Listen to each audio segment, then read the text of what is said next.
Hello everyone. हमने पिछली video में ग्रामीण भारत की सामाजिक संरचना की कुछ विशेषताएं देखी थी, उनकी अर्थ परिभाषा देखी थी और अब हम देख रहे हैं सामाजिक संरचना की इकाइयां, चाहे उनसे अंग कहो या फिर तत्व। इसकी पहला इसका तत्व है, इकाई है परिवार, विवाह और नातेदारी। समाज की जो संरचना होती है या गांव की जो सामाजिक संरचना होती है, उसकी सबसे छोटी इकाई क्या होती है? परिवार होती है। परिवार में रहकर ही विवाह होते हैं, परिवार से ही नातेदारी होती है। तो सामाजिक संरचना की सबसे छोटी इकाई क्या है? परिवार।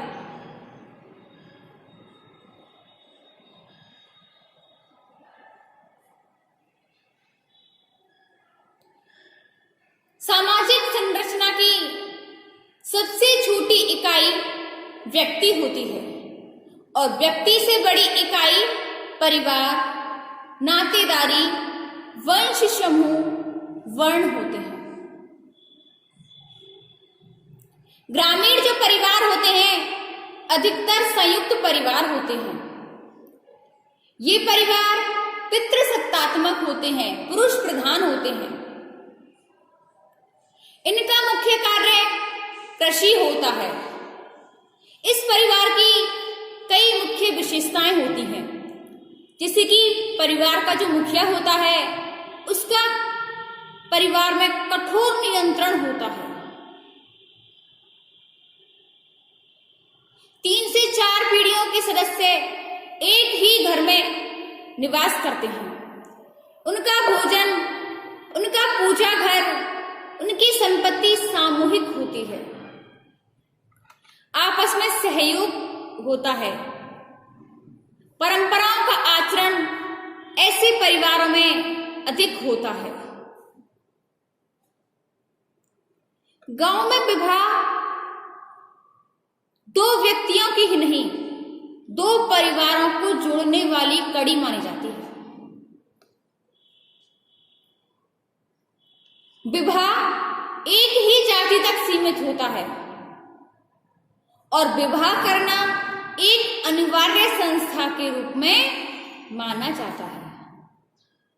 गांव में अधिकतर बाल विवाह होते हैं और विधवा पुनर्विवाह पर मनाही होती है।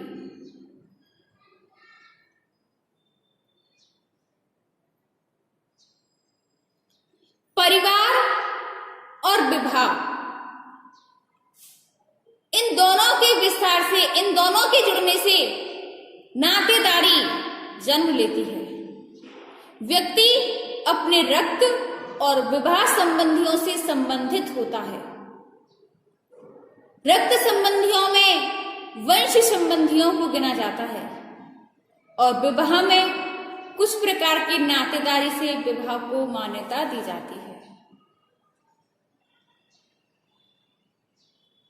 कहते हैं कि कठिनाइयों के दिनों में एक व्यक्ति अपने रिश्तेदारों से सहायता और सहानुभूति की अपेक्षा रखता है।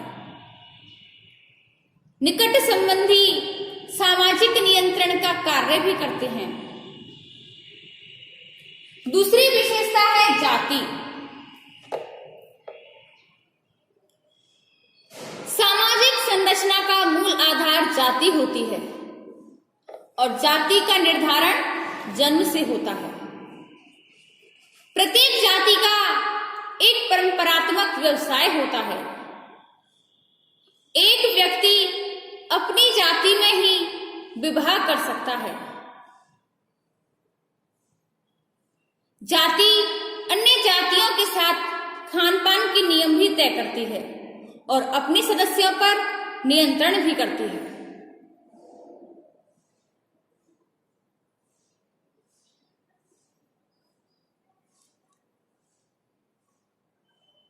गांव में सामाजिक संस्थान का मुख्य आधार जाति होती है।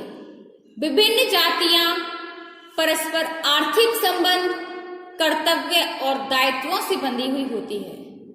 जातियों के इस संबंध को जजमानी प्रथा भी कहते हैं और जो जातीय नियमों का उल्लंघन करता है उनको दंड भी दिया जाता है।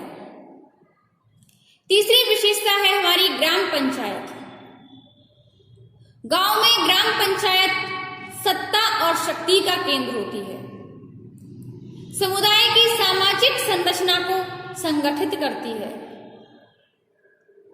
गांव पंचायत प्रारंभ से ही प्रशासन की इकाइयां रही हैं। गांव पंचायतों पर परिवार, जाति, वर्ग, वंश आदि का प्रभाव होता है। परंपरात्मक गांव पंचायतों में एक के स्थान पर वर्तमान में पंचायती राज के द्वारा नई पंचायती राजों की भी व्यवस्था की जाती है। गांव में नई व्यवस्था में ग्रामीण शक्ति संरचना, नेतृत्व, गुटबंदी आदि नए आयामों को जन्म मिलता है। ग्राम पंचायतें प्रशासकीय, सामाजिक, राजनीतिक कार्य करती हैं। गांव की सफाई, रोशनी, शिक्षा, संघर्षों का निपटारा, विकास और न्यायिक कार्य भी ग्राम पंचायत के अधिकार क्षेत्र है। चौथी विशेषता है आर्थिक संस्थाएं। ग्रामीण आर्थिक संस्थाएं सामाजिक संरचना का महत्वपूर्ण भाग होती हैं। गांव की अर्थव्यवस्था जाति व्यवस्था पर आधारित होती है। यहाँ के अधिकांश लोग कृषि के द्वारा ही अपना जीवन यापन करते हैं। गांव के लोगों का अपनी जमीन से घनिष्ठ लगाव होता है और जमीन के स्वामित्व के आधार पर व्यक्ति का मूल्यांकन किया जाता है। कृषि के साथ साथ पशुपालन किया जाता है।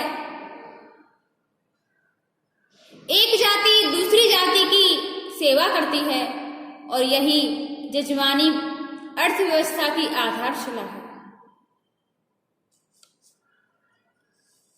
जजमानी प्रथा के द्वारा एक जाति दूसरी जाति को जन्म देती है। विवाह और मृत्यु के अवसर पर सेवाएं प्रदान करती हैं, उनकी आवश्यकताओं की पूर्ति करती हैं और बदले में सेवा प्राप्त करने वाली जातियों से सेवा प्राप्त करती हैं। पांचवी विशेषता है धर्म। भारतीय गांव धर्म प्रधान देश है। देश की विशालता के अनुसार यहाँ विभिन्न प्रकार के धर्म और संप्रदाय हैं, जैसे कि हिंदू, मुस्लिम, सिख, ईसाई, जैन, बौद्ध, ये सभी धर्म और संप्रदाय के लोग साथ साथ निवास करते हैं। आपस में सहयोग, धार्मिक सहिष्णुता का सूचक होते हैं।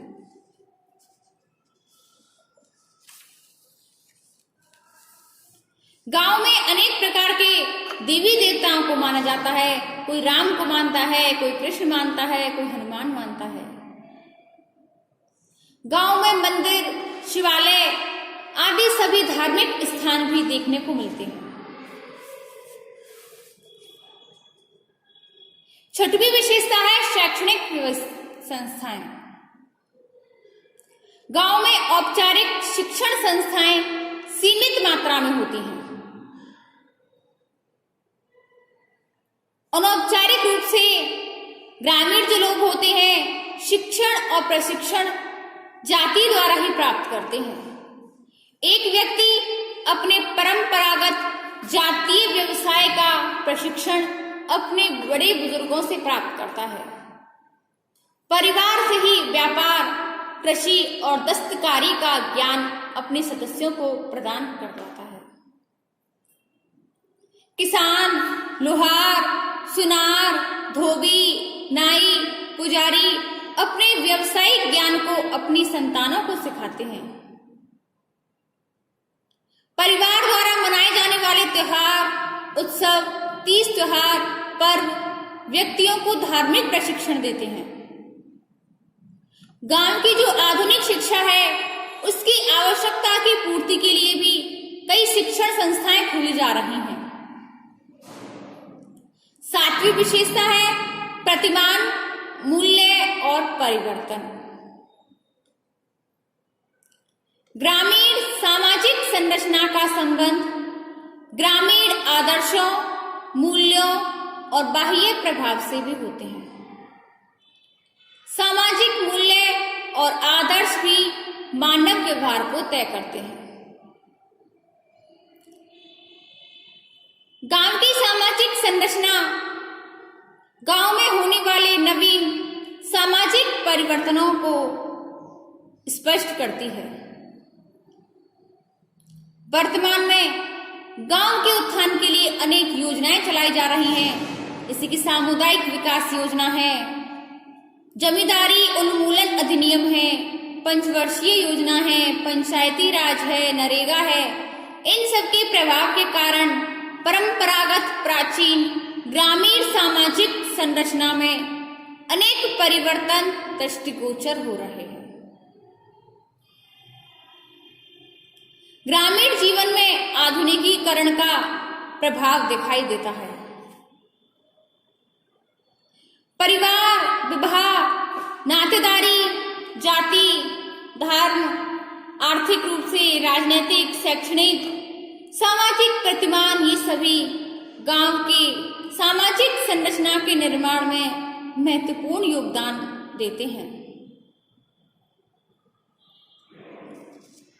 तो स्टूडेंट्स, ये चैप्टर आपका फिनिश होता है, सामाजिक संरचना, और इससे आगे हम नेक्स्ट चैप्टर देखेंगे अपनी नेक्स्ट वीडियो में।